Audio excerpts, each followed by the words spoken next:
Om Swastiastu. Assalamualaikum warahmatullahi wabarakatuh. Shalom dan namo buddhaya.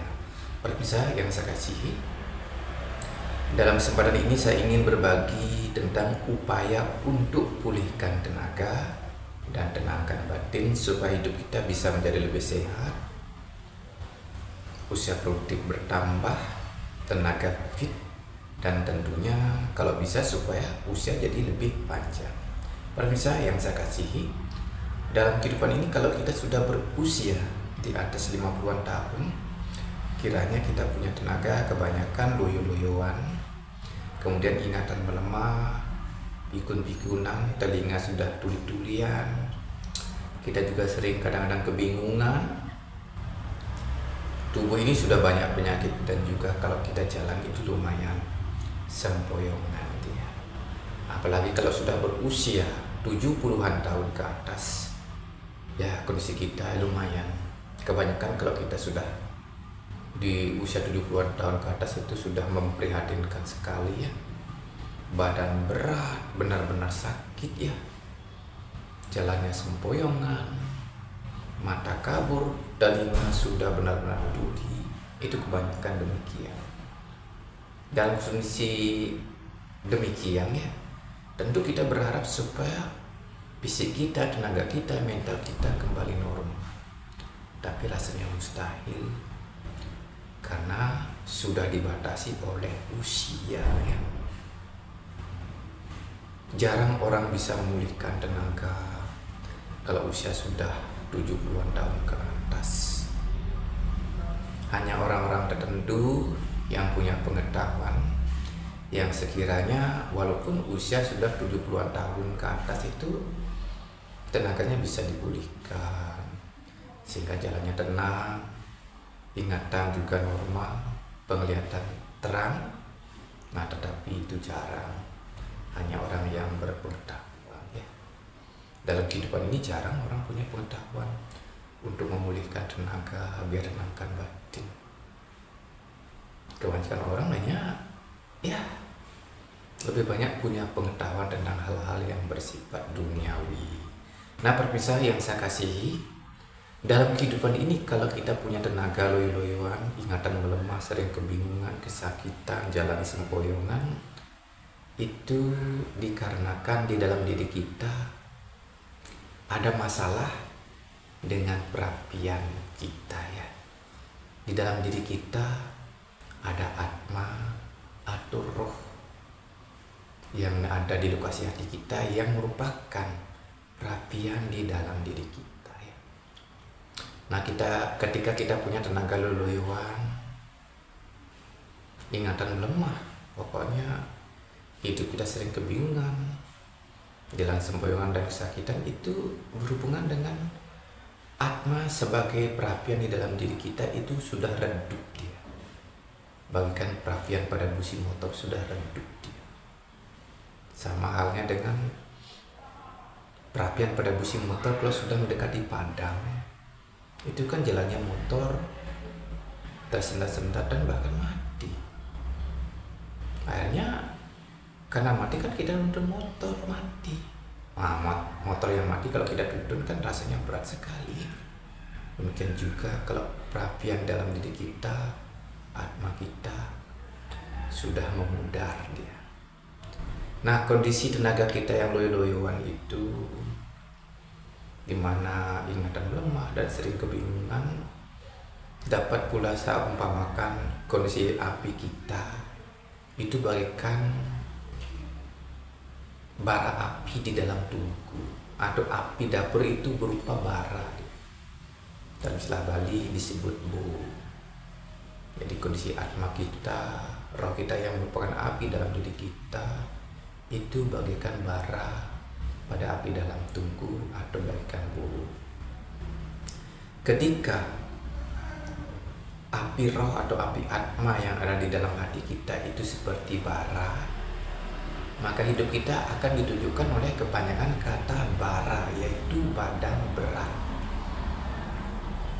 Dan dalam bahasa Bali, bara disebut bu, yang kepanjangannya bayune on-onan, artinya tenaganya loyo-loyoan. Nah, itulah kondisi kalau api roh atau api atma yang ada di dalam hati kita seperti bara atau seperti buho, maka badan ini terasa berat dan tenaganya loyo-loyoan. Itu dikarenakan ketika api berupa bara memungkinkan pembakaran sari-sari makanan tidak berlangsung secara normal, ya. Sehingga tenaga yang dihasilkan tidak normal.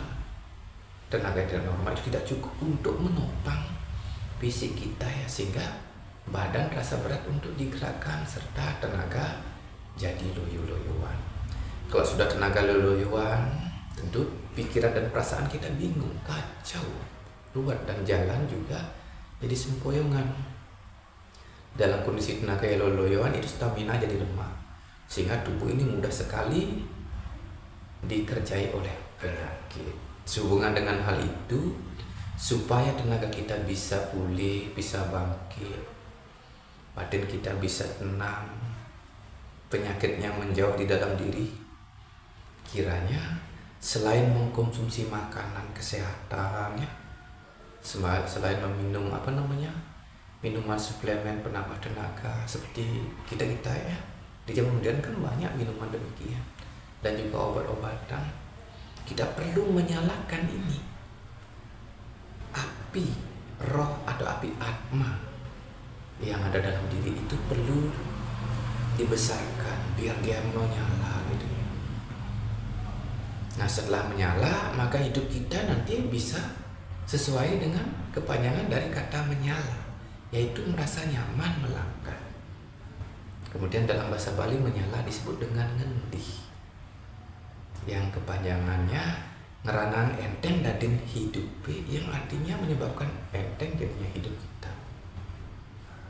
Bener, kalau api kita menyala mampu kita nyalakan kembali, maka pembakaran sari-sari makanan berlangsung secara normal, sehingga dihasilkan tenaga yang lebih. Kemudian karena menyala, pikiran kita jadi terang, sehingga kebingungan, kekacauan, dan kerutan pikiran itu lenyap, ya. Kegelapan dalam pikiran yang menyebabkan kebingungan itu dilenyapkan. Kemudian penyakitnya dibakar kalau api kita menyala. Kalau penyakit sudah dibakar, kan hidup kita jadi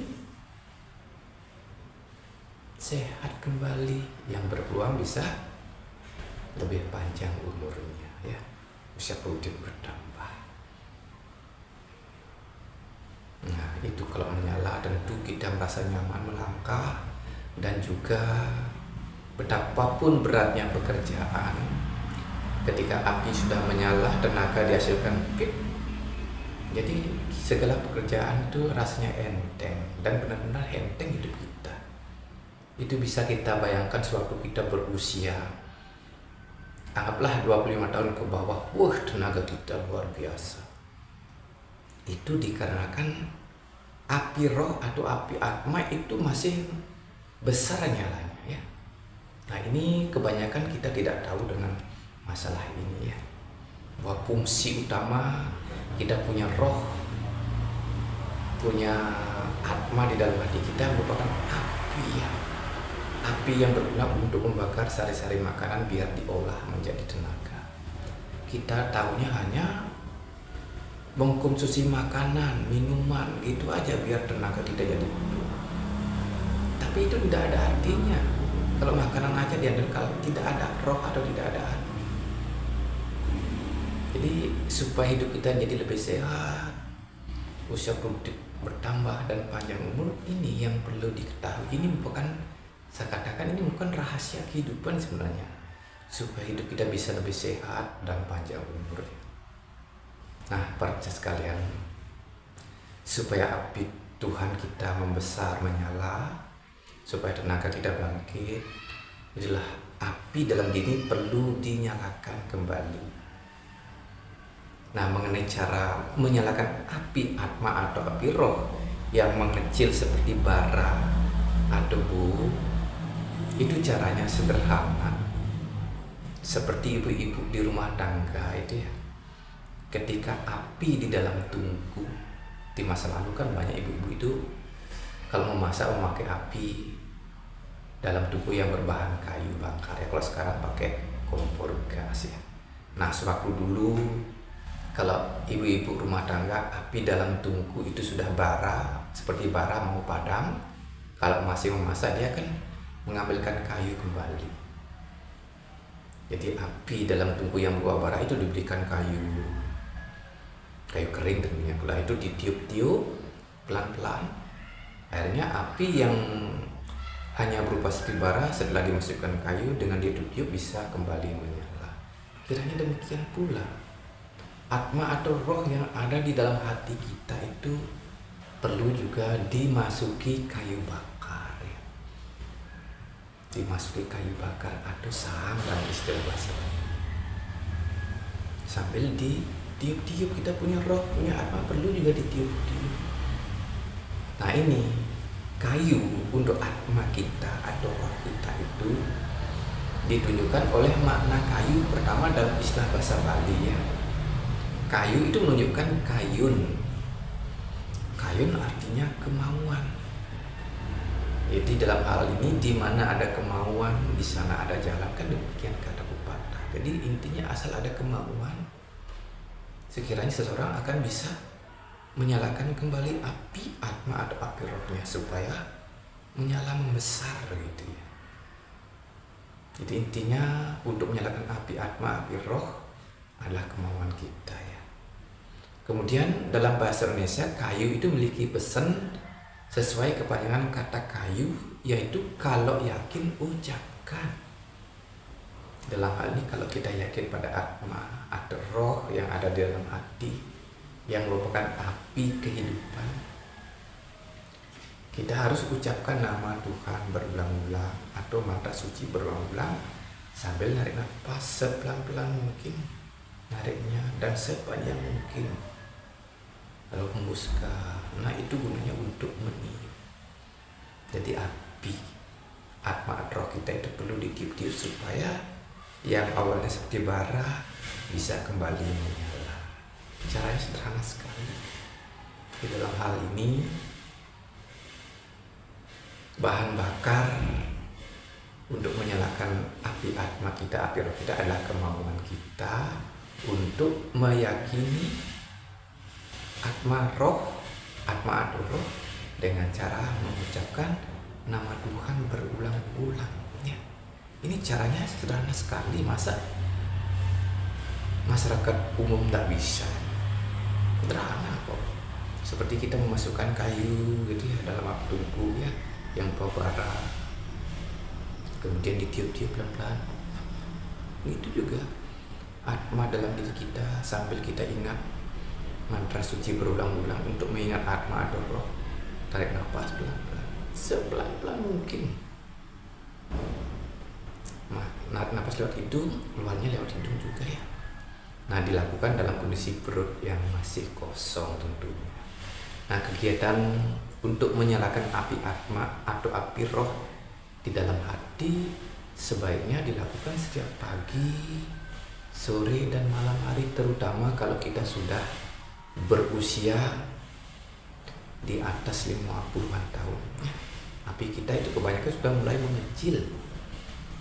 Ibarat kita memasak itu kayu bakar itu yang ada dalam tungku sudah sebagian besar terbakar, hanya sisa bagian keluarnya di luar saja. Itu perlu dimasukkan lagi. Itu ya, begitu aja caranya, sederhana. Kemudian mengenai tempatnya ya di rumah masing-masing, bisa di kamar suci, bisa di tempat suci, dan bila perlu sekali-kali luangkan waktu pergi ya ke pegunungan, di bawah hutan-hutan, tepi pantai, ada tepi danau, itu tepi sungai juga bagus. Di sana kita berusaha untuk menyalakan api atma atau api rohnya. Nah, di tempat-tempat demikian itu api atma kita itu cepat sekali membesar. Kalau di rumah rasanya tidak ada perubahan, pergilah ke pegunungan ya. Kalau rumahnya mungkin dekat gunung gitu ya, tidak perlu malam hari, jam 4 sore jam 6 dekati malam pulang gitu. Terus juga ke gunung tidak cari apa-apa, tidak menemukan sesuatu pada penghuni gunung. Yang kita harapkan kan supaya api kita menyala, membesar. Kalau sudah membesar tentu pembakaran sari-sari makanan jadi normal, kemudian pikiran kita jadi terang. Kalau sudah terang, hilang kebingungan, jalan kita jadi normal, tenaga fit, penyakit juga dibakar. Itu memungkinkan hidup kita bisa jadi lebih panjang umurnya. Kemudian ada yang ingin saya sampaikan pula, kayu yang kita masukkan untuk menyalakan api kan harus kering, begitu juga kemauan kita harus kering. Kering itu punya kepanjangan kemauan atau keinginan yang ringan. Jadi kita punya keinginan atau kemauan ringan-ringan untuk mengingat atma atau roh. Adapun yang kita inginkan supaya api roh, api atma itu membesar menyala, itu aja poinnya. Tidak perlu kita berkeinginan macam-macam. Kalau sudah besar menyala, tenaga kita dibangkitkan, pikiran kita dibuat terang. Kalau sudah pikiran terang, tenaga dibangkitkan, kita bisa lagi bekerja. Setelah bekerja kan dapat hasil. Setelah dapat hasil kita bisa dah memenuhi keinginan kita mau apa gitu ya. Begitu ya pertaranya. Jadi kita tidak perlu berharap macam-macam. Kemudian supaya keinginan kita juga mau kering, sama halnya kalau kita punya kayu bakar, supaya kering kan harus dijemur. Dengan dijemur perlahan dia bisa kering. Itu juga demikian. Begitu juga kita punya keinginan atau kemauan perlu sengaja dikeringkan dengan laku puasa ya. Jadi sekali-kali puasa 15 hari sekali. Tidak kuat puasa 24 jam, ya puasa seperti umat Islam 12 jam tidak jadi masalah. Yang penting pernah puasa. Kalau bila perlu puasanya harus rutin ya. 15 hari sekali, bisa juga seminggu sekali. Ada istilah puasa Senin Kemis juga silakan. Enak-enaknya aja ya. Cari yang sedang-sedang sesuai dengan kemampuan kita. Supaya kita enak rasanya di badan. Kalau kita puasa terus nanti bisa lemah dan kita lemes, tidak bisa apa-apa. Kalau ngelemesin badan sekali-sekali kan tidak apa. Misalnya 15 hari sekali, ada sebulan sekali puasa, itu malah bagus untuk mengeringkan kemauan kita ya. Kalau nanti sudah kering, kemauan kita dipakai ingat Tuhan dan ingat atma, ingat roh yang ada dalam hati, niscaya api atma, api roh itu cepat sekali membesar. Kalau sudah membesar, tenaga kita nanti dibangkitkan, pikiran kita dibuat terang, sehingga fungsi-fungsi dari panca indera kita bisa kembali normal. Ingatan, ingatan, mata, telinga itu bisa normal ya. Ini penting sekali menyalakan api Tuhan, api roh, api atma merupakan api Tuhan di dalam diri, supaya hidup kita bisa menjadi lebih sehat, tenaga lebih fit, usia produktif bertambah, dan memungkinkan kita bisa menjadi lebih panjang punya umur. Nah, para pemirsa yang saya kasihi, dalam kesempatan ini saya cukupkan dulu bercerita sampai di sini. Kurang dan lebihnya saya sebagai manusia biasa tentu tidak luput dari kesalahan dan kekurangan. Karena itu di akhir cerita ini saya mohon maaf yang sebesar-besarnya, dan saya akhiri dengan ucapan Om Santi Santi